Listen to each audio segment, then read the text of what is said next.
لم يدرك أحد أن أكثر المشاهد الدرامية في أفلام الخيال العلمي ستتحول إلى واقع نعيشه، وأن كلمة سلبي ستكون أكثر الكلمات الإيجابية التي يمكن أن نتمنى سماعها.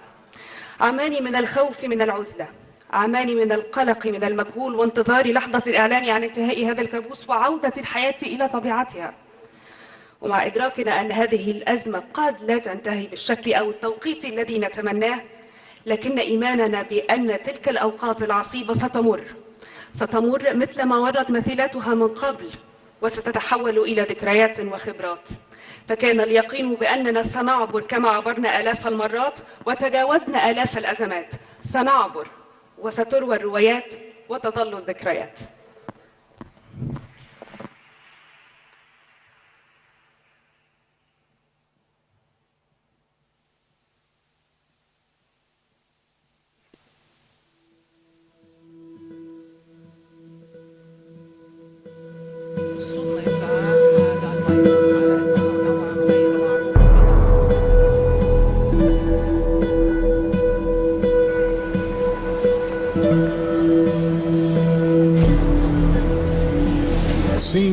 هناك مشاهد الحياة والتي صارت تبدو غريبة بالنسبة لنا.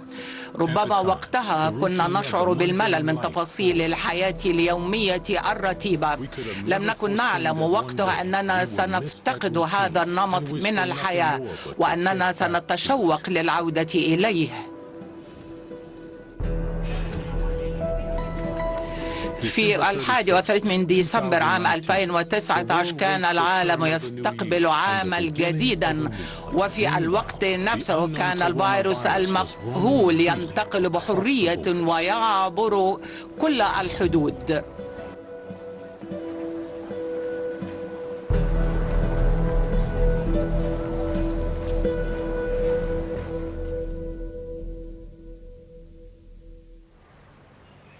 March 2020. Thousands of cases are reported all over the world. It's not a joke. I don't know. What more? The WHO declares the COVID-19 virus a pandemic. China has identified the cause of the struggles to contain the virus. This is a rapidly emerging situation. First U.S. case has been detected. The virus continued to spread exponentially. We have therefore made the assessment that COVID-19 can be characterized as a pandemic. Countries started counting cases and death rates were rising. The situation spiraled out of control. Only then did the world take the pandemic seriously. Travel bans were issued. Airlines canceled flights and most countries enforced the quarantine. Schools and places of worship were shut down, followed by imposing curfews and restricted social distancing mandates. The virus attacked viciously and countries were forced to lock down completely.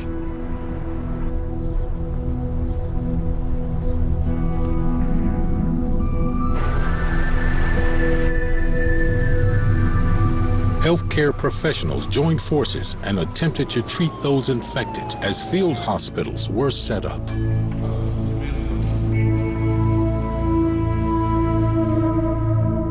The world was going through very tough times. In June of the same year, the number of deaths surpassed 500,000 people. Fear quickly turned into terror. For most, it seemed like time is running out, and that we were quickly approaching the end of the world.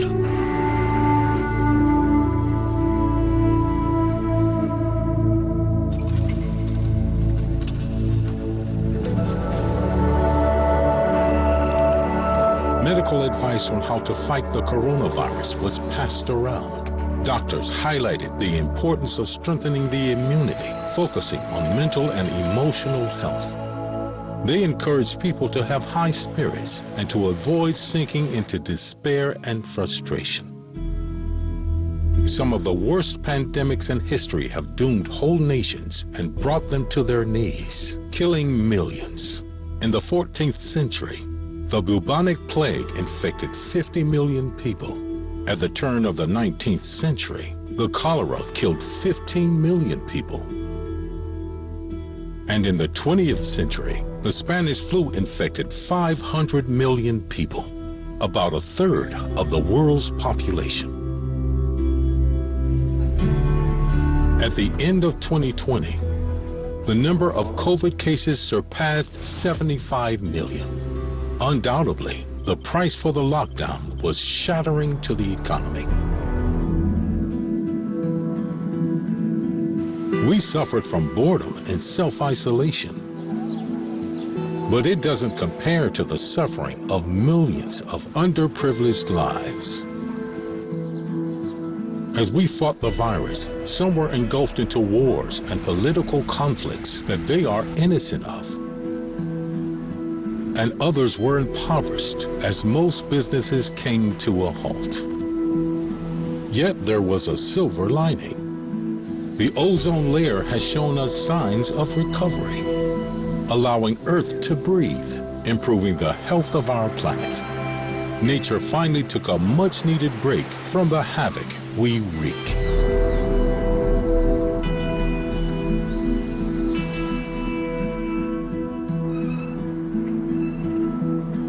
After flattening the curve for a few months, some countries began to gradually open up again.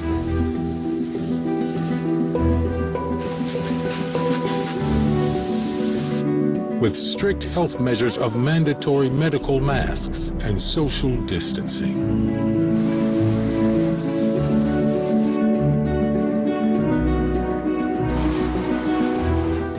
As new waves of the virus hit, nations swayed between complete lockdowns and opening back up. Life adjusted to a new normal, which was worrying and upsetting to us all. But it did help us overcome our initial fear and feeling of impending doom, while recognizing the gravity of the situation and the importance of adhering to the precautionary measures. The crisis is not yet over, but we have adapted ways of coping. We regained mental balance and realized the importance of communal support. Sports, arts, and hobbies helped lift our spirits.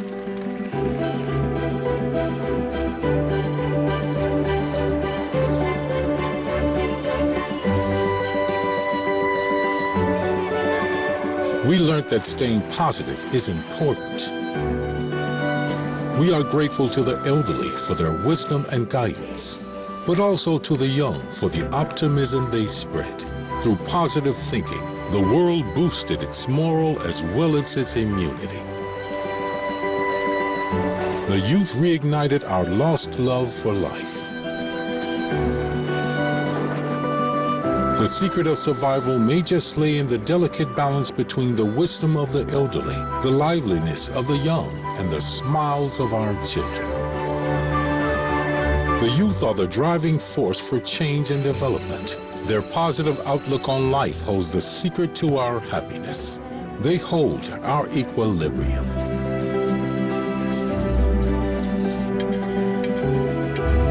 Together, we can recover. With hope and awareness, we can regain our strength.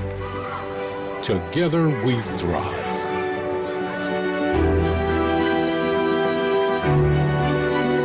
Think positive.